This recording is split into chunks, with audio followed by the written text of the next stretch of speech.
हमारे पास एक ऐसा सोर्स है जो सन है और वो आपके सर से गुजर के जा रहा है, अगर हम उसका फायदा ना लेंगे तो ये किसकी बदकिस्मती है? सूरज की तो नहीं, हमारी बदकिस्मती है। इसके दोहरे मतलब फायदे हैं, एक तो आपके घर की बिजली बना रहा है और वो कम कॉस्ट से बना रहा है। पाकिस्तान के अंदर जैसे 4 मौसम होते हैं, तो पाकिस्तान का जो वेदर है वो क्या सूटेबल है सोलर पैनल्स के लिए? यही मौसम सर्दियों में चला जाएगा तो वो 2 यूनिट प्रोड्यूस करेगा। लेकिन अब एक जरूर है कि यहाँ पे शॉर्टेज है, अच्छे लोगों की शॉर्टेज जो अच्छा काम करते हैं। राइट। ऐसे लोग हैं जिन्होंने काम को सीखा नहीं है, वो सिर्फ ये काम पैसे के लिए कमाने के लिए करते हैं। तो ऐसे बहुत से लोग हैं जिनकी जैसे लोग भी तंग होते हैं, सिस्टम उनका अच्छा इंस्टॉल नहीं होता। तो इसलिए मैं यही कहूंगा कि बड़ा स्कोप है इसमें। हमारे जो यूथ है जो अनएम्प्लॉयड है उस काम की तरफ रागिब हों, एज ए सॉल्यूशन प्रोवाइडर आए, एज ए स्ट्रक्चर के जो फैब्रिकेटर्स ऐसे वो आए। तो फ्यूचर में होने क्या जा रहा है कि पाकिस्तान में जो प्रॉब्लम्स आ रहे हैं, अब ये नेट फिल्टरिंग के जो इशूज आ रहे हैं, उन्होंने रेट बहुत कम कर दिया। तो अब फ्यूचर है हाइब्रिड इन्वर्टर। अस्सलाम वालेकुम नाज़रीन, करंट एनएन के साथ मैं हूं आपका मेज़बान कबीर हयात।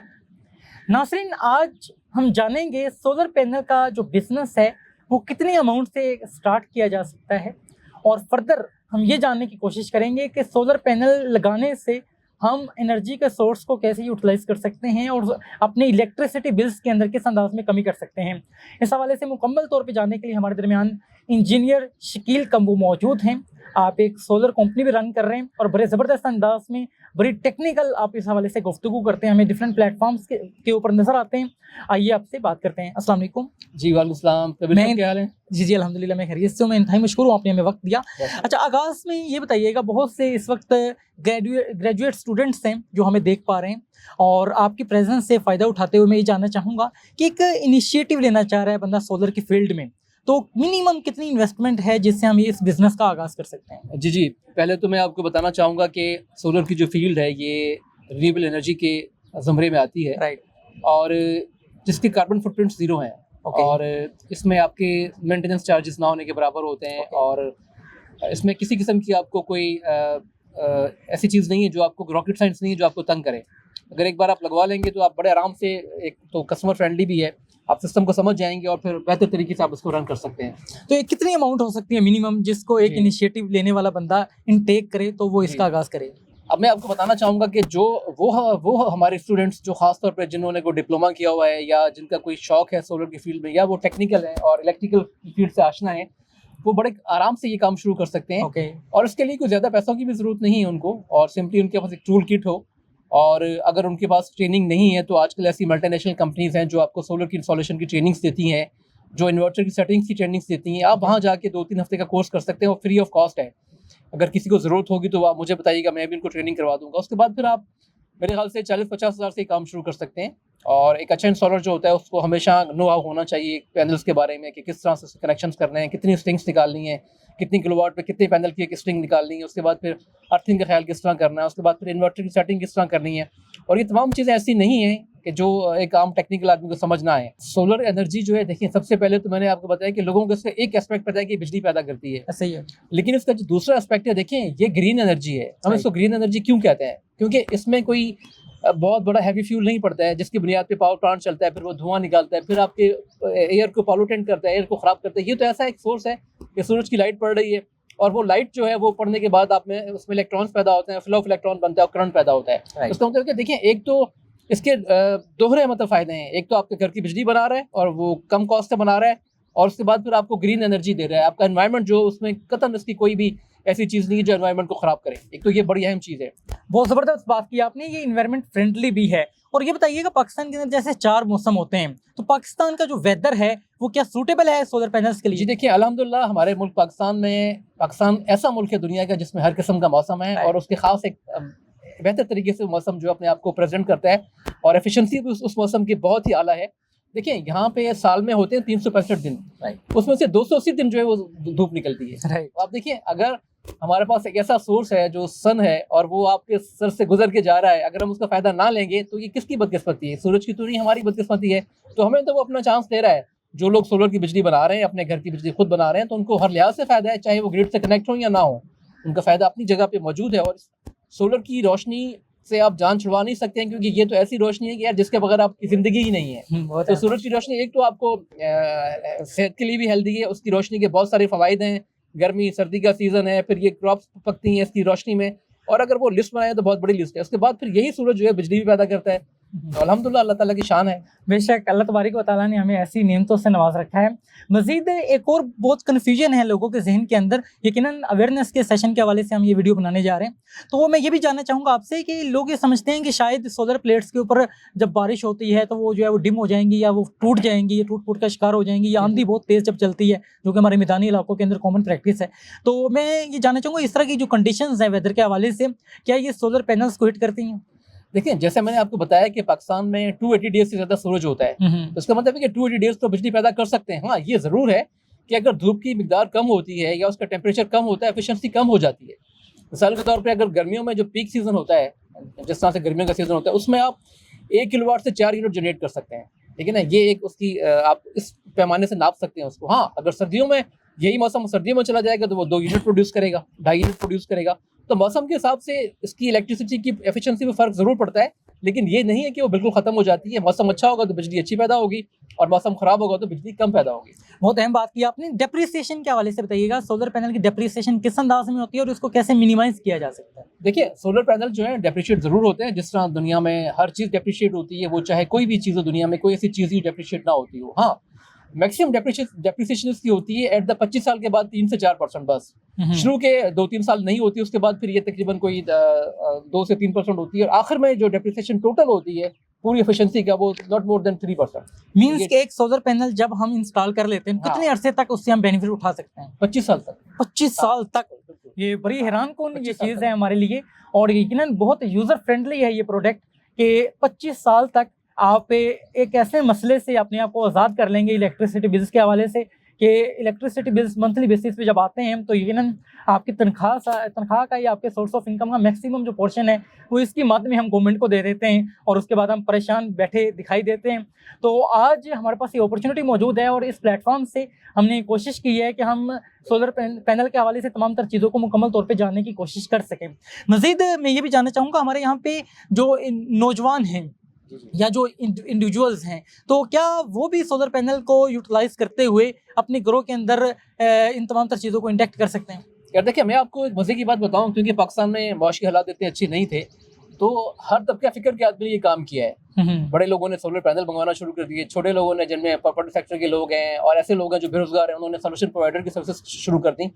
और पाकिस्तान में कुछ कंपनीज हैं जो रजिस्टर्ड हैं और ऐसी लातादाद कंपनीज जो अनरजिस्टर्ड है, वो काम कर रही हैं।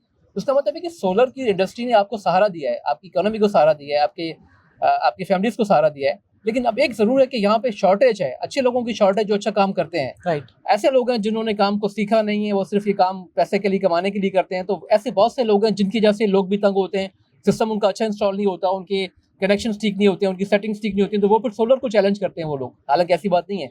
तो इसलिए मैं यही कहूँगा कि बड़ा स्कोप है इसमें, हमारे जो यूथ है जो अनएम्प्लॉयड है उस काम की तरफ राग़िब हों, एज ए सोल्यूशन प्रोवाइडर आए, एज ए स्ट्रक्चर के जो फैब्रिकेटर्स एज ए वो आएँ, इन्वर्टर्स के बारे में अपना इल्म हासिल करें, इन्वर्टर्स की सेटिंग करना सीखें। तो इसमें स्पेशली सब स्पेशलाइज्ड फील्ड है इसमें बहुत सारी।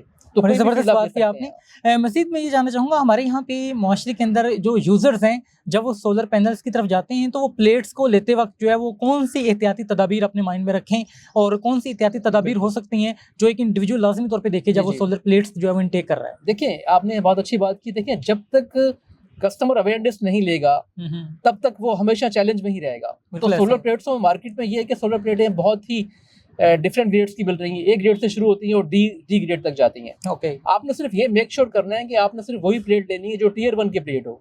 टियर 1 से मुराद ये है कि वो कंपनी जो चाइना में बन रही हैं, जो टियर पैनल्स को बना रही हैं, वो टियर 1 रजिस्टर्ड है और उनके QA/QC स्टैंडर्ड्स जो इंटरनेशनल एजेंसीज के मुताबिक हैं और उनकी एफिशिएंसी भी जो है ना वो प्रॉपर रहती है। 25-30 साल तक वो काम भी करते हैं। तो हमेशा आपने मेक श्योर करना है कि जब भी आप प्लेट लें तो उसको मेक श्योर करें, उसकी शिपिंग डॉक्यूमेंट्स लें, उसको ऑनलाइन जाके चेक करें कि अगर मिसाल के तौर पर ये प्लेट फलां कंपनी की है तो उसके बहुत सारे तरीके होते हैं। उसको एक तो ऑनलाइन भी चेक कर सकते हैं, दूसरा आप उसके वोल्टेज चेक करें, दूसरा आप उसके एम्पियर्स चेक करें, उसकी फिजिकल चेक करें कि उसकी फिनिशिंग कैसी है, उसके जो स्प्रे में वो कैसे है, जो स्टिकर्स है वो कहाँ लगाए हुए हैं। तो बहुत सारी चीज़ें ऐसी है जिससे आप टियर 1 का यकीनन आपको अंदाज़ा हो जाता है। और अगर उनको अंदाज़ा नहीं है तो ऐसा एक्सपर्ट लेके जाएं जो उनको चेक करना जानता हो और उनको मौके के ऊपर ही चेक कराएं उनको। बड़ी ज़बरदस्त बात की आपने कि टियर 1 की प्लेट्स किस अंदाज में आप इनटेक कर सकते हैं, उसकी फिजिकली अपीयरेंस से भी आप बहुत सी चीज़ें जज कर सकते हैं। और एक इंडिविजुअल को लाजमी तौर पे ये जो अवेयरनेस है ये लाजमी तौर पे लेनी चाहिए ताकि वो अच्छी सोलर पैनल्स प्लेट जो है वो इनटेक करे और ताकि उसको जो मैक्सिमम एफिशिएंसी है वो मिल सके। अब यहाँ पे एक और चीज़ है एफिशिएंसी के हवाले से, एफिशिएंसी के हवाले से जो एक यूज़र है वो कौन सी एहतियाती तदाबीर अपनाएं? सर देखिए, एफिशिएंसी के बारे में अक्सर लोग जो है वो बेचारे कंफ्यूज रहते हैं। एफिशिएंसी क्या होती है? जी जी। एक तो हम ये कहते हैं कि ये फलां प्लेट 24% एफिशिएंसी है, तो आपको ये समझने की जरूरत है कि 24% है क्या। राइट। जब हम ये बात करते हैं कि इस प्लेट की एफिशिएंसी 23 है, 24 है, तो इसका मतलब ये है कि सूरज की जो रोशनी पड़ रही है 100%, उसमें सिर्फ 24% जो रोशनी है वो काम आती है, बाकी सारी डेसिपेट हो जाती है। एक तो ये एफिशिएंसी है, ठीक है ना। दूसरी एफिशिएंसी क्या है कि सिस्टम की एफिशिएंसी क्या है, वो 75% है मिसाल के तौर पे। उस सिस्टम की एफिशिएंसी है। तो ये होता है कि मिसाल के तौर पे आपने 10 किलोवाट का सिस्टम लगाया है, तो आप 10 किलोवाट का सिस्टम का मतलब है कि 10,000 वाट्स, इसका मतलब है आप 7,500 वाट पैदा कर सकते हैं। तो वो 75% एफिशिएंसी है। तो ये दो एफिशिएंसीज को अक्सर वो बीच में क्लैश कर जाते हैं, तो ये दोनों को समझना अलग अलग बहुत जरूरी है। और ये एफिशिएंसी वक्त के साथ कैसे कम हो रही होती है? वो डेप्रिसिएशन की सूरत में कम हो रही होती है। क्या यही रीजन है, कोई और रीजन भी है? नहीं, उसका रीजन ये कि देखें, अब वो उस पैनल के ऊपर सिलिकॉन है या उसमें बाकी चीजें हैं जिसके साथ एक सोलर पैनल का सेल बनता है। उस सेल के ऊपर धूप पड़ रही है, उस सेल के ऊपर बारिश पड़ रही है, उसके ऊपर टेम्परेचर के वेरिएशन है, कभी कोल्ड है कभी हॉट है, तो उसमें एक क्या होता है कि एक मिजाज पैदा हो जाता है जिससे वो चीज़ों को डिप्रिशिएट करना शुरू कर देता है। उसकी एफिशिएंसी जो पैदा करने की कम हो जाती है, लेकिन इतनी भी कम नहीं होती है। मिसाल के तौर पे अगर एक पैनल जो है 580 वाट का है, ठीक है ना, तो 25 साल के बाद वो आपको सुबह सिर्फ 510 वाट की प्रोडक्शन देगा। इतना फर्क पड़ता है जो ना होने के बराबर है, जिससे कस्टमर को इतना फर्क नहीं पड़ता है, लेकिन डेप्रिसिएशन को रोक नहीं सकते हैं। ये है। बिल्कुल सही है। अच्छा मजीद, अब बहुत से कस्टमर्स मजीद इस हवाले से भी कंफ्यूज्ड होते हैं कि जब वो इंस्टॉलेशन करवा लेते हैं, कोई एक माइनर सा इशू आता है तो उसको फेड अप होके इस सिस्टम को स्वाइप कर देते हैं। तो ये माइंडसेट आपने देखा भी होगा सोसाइटी में, तो क्या समझते हैं इसकी रोकथाम कैसे की जाए? असल में यार देखिए, क्योंकि मैं तो अल्हम्दुलिल्लाह बहुत सारे प्रोजेक्ट्स कर चुका हूँ, इंडस्ट्रियल भी, कमर्शियल भी, रेजिडेंशियल भी, तो मैं कस्टमर्स को पूरी अवेयरनेस देता हूँ, उनको बताता हूँ कि भैया आपने किस तरह से चेक करना है और डेली बेसिस के ऊपर आपने चेक करना है। अब तो माशाल्लाह इन्वर्टर्स इतने स्मार्ट हैं कि आपका पूरे का पूरा जो ऐप है वो आपके मोबाइल पे आ जाती है। उस मोबाइल के ऊपर से आप ये चेक कर सकते हैं कि कितनी प्रोडक्शन हमारी हो रही है। मिसाल के तौर पर 10 किलोवाट पैदा हो रहे हैं, 10 किलोवाट के बाद आप ग्रिड को कितना दे रहे हैं, 5 किलोवाट दे रहे हैं, और इस्तेमाल कितना कर रहे हैं, 5 किलोवाट कर रहे हैं। तो ये चीजें आपके डायरेक्टली रिफ्लेक्ट कर रही होती हैं मोबाइल ऐप के ऊपर, और सेम चीजें इन्वर्टर्स के ऊपर आ रही होती हैं। अगर वो लोग सिर्फ ये चेक करना शुरू कर दें दिन में 2 दफा, और ये मेक श्योर कर लें कि बिजली ठीक पैदा हो रही है। अगर नहीं हो रही तो आप कंप्लेन करें। अगर उसमें कोई प्रॉब्लम आता है तो जिस बंदे ने सोलर पैनल लगाया उसकी कस्टमर सपोर्ट होती है, 1 साल के लिए फ्री होती है, आप उसको कॉल करें तो कोई इशू नहीं है। हाँ, इतना मैं जरूर कहूँगा कि अगर आपने कंपोनेंट की सिलेक्शन ठीक की है, पैनल आपने ठीक लगाए हैं, इन्वर्टर आपका ठीक है, तो मेक श्योर कि मैं आपको बिल्कुल यकीनन मैं कह रहा हूँ कि आपको सोलर सिस्टम तंग नहीं करेगा, आपको किसी किस्म का कोई प्रॉब्लम नहीं आएगा। प्रॉब्लम कहाँ पे आता है? जहाँ पे पैनल खराब होंगे, जिनकी एफिशिएंसी खराब होगी, जिनका इन्वर्टर खराब होगा, जिनकी सेटिंग्स खराब होगी, जिनकी केबल अंडर साइज होगी। तो इसलिए आप हमेशा जब भी सोलर लगाएं तो कोशिश करें कि क्वालिटी पे कंप्रोमाइज ना करें। हाँ, स्क्रूटनिंग जरूर कर लें, आप 3-4 कोटेशंस लें, उनका कंपैरिजन करें, उनसे पूछें कि भाई क्या फ़र्क है। एप्पल टू एप्पल कंपैरिजन करने के बाद इसकी कॉन्ट्रैक्ट साइन करें, और वो फिर जो अच्छी कंपनी है उसको आप कॉन्ट्रैक्ट दें, और वो जिम्मेदार होते हैं। और यकीनन अगर एक अच्छी कंपनी जिसने अच्छा काम किया वो कभी भी आपको तंग नहीं करेगी, सिस्टम भी आपको तंग नहीं करेगा। बड़ी ज़बरदस्त बात की आपने। और लास्ट एक और क्वेश्चन जो आमतौर पे लोगों के जहनों में है कि आमतौर पे जैसे हमारे यहाँ पे देखा है लोड शेडिंग के बाद जो यहाँ पे यूपीएस हैं वो तमाम ही घरों के अंदर हमें नजर आते हैं। अब कुछ लोग क्या करते हैं, यूपीएस की जो बैटरीज है उन्हीं को इनटेक करते हैं और सोलर पैनल्स के साथ उनको अटैच कर देते हैं। ये करना कैसा है और इसके क्या नुकसान होता है? असल में देखिए, यूपीएस जो है ना बेसिकली 2 किस्म के होते हैं। एक तो यूपीएस जो होता है वो सोलर सिस्टम को सपोर्ट नहीं करता है। ओके। एक यूपीएस होता है जो सिर्फ वापडा से चार्ज होता है। तो पहले तो अगर आपको यूपीएस को भी सोलर पे करना है तो आपने वो यूपीएस सेलेक्ट करना है जो बिल्ट इन यूपीएस प्लेट को सपोर्ट करता हो। ओके, ठीक है, पहले तो ये बात लोगों को पता होना चाहिए। अगर आपका सिस्टम ऑन ग्रिड है तो फिर आपका यूपीएस जरूरी है, क्योंकि लोड शेडिंग में आपका यूपीएस ही काम आएगा। और अगर आपका सिस्टम हाइब्रिड है तो फिर यूपीएस की जरूरत नहीं है आपको। फिर हाइब्रिड में बैटरीज होती हैं, वही बैटरीज आपको लोड शेडिंग में काम आएंगी। तो फ्यूचर में होने क्या जा रहा है कि पाकिस्तान में जो प्रॉब्लम्स आ रहे हैं, अब ये नेट फिल्टरिंग के जो इशूज आ रहे हैं, उन्होंने रेट बहुत कम कर दिया। तो अब फ्यूचर है हाइब्रिड इन्वर्टर्स का फ्यूचर है। अब माशाल्लाह सोडियम आयन बैटरीज पे काम हो रहा है। उसमें सोडियम होती है, उसमें टिन प्लेट्स जो होती हैं वो एल्युमिनियम की होती हैं, जो करंट जो है ना वो पैदा करके सप्लाई करती हैं। तो उनकी कीमतें बहुत ड्रॉप हो जाएंगी इंशाल्लाह 8 से 9 महीने में। तो अब फिर उसके बाद फिर लोग डिपेंड करेंगे ऑफ ग्रिड सिस्टम के ऊपर, और ग्रिड से डिपेंडेंसी भी, ग्रिड की डिपेंडेंसी नहीं रहेगी, और काफ़ी हद तक जो है ना वो इस सिस्टम पे आ जाएंगे। तो फिर अब फ्यूचर जो हाइब्रिड इन्वर्टर्स का है। बड़ी ज़बरदस्त बात की आपने, और बड़ी टेक्निकल आपने गुफ्तगू की। इंजीनियर साहब ने मुकम्मल तौर पे तमाम तर चीज़ों के हवाले से यहाँ पे एक्सप्लेन करने की कोशिश की। और इस प्लेटफॉर्म से इस तरह की वीडियोस लेके हाजिर होने का पर्पज़ ये है कि हम ये जान सकें कि ऐसी कौन सी चीज़ें हमारे मुआशरे के अंदर मौजूद हैं जो हमारी ज़िंदगियों के अंदर आसानियाँ पैदा कर सकती हैं, और हम लोड शेडिंग और जो एक मसला है यहाँ पे ओवर बिलिंग का, और हम देखते हैं कि बिलिंग की वजह से बहुत से लोग परेशान नज़र आते हैं। और अभी गर्मियों का आगाज़ है, आगाज़ ही में आपको अवेयरनेस देने का पर्पज़ यह है कि आज ही से हम इस हवाले से इनिशिएटिव ले लें। और मैं इंतहाई मशकूर हूँ, आपने हमें बड़ा कीमती वक्त दिया और बहुत मुदल्लल और जामे अंदाज में जो है वो तमाम तर चीज़ों को आपने डिस्कस किया यहाँ पे। इस अंदाज की वीडियोस लेकर आपकी खिदमत में हाजिर होते रहेंगे। अपने मेज़बान कबीर हयात को करंट एनएन से इजाज़त दीजिए, इस उम्मीद के साथ कि अगले प्रोग्राम में एक नए मेहमान के साथ आपकी खिदमत में हाजिर होंगे। जब तक के लिए खुदा हाफ़िज़।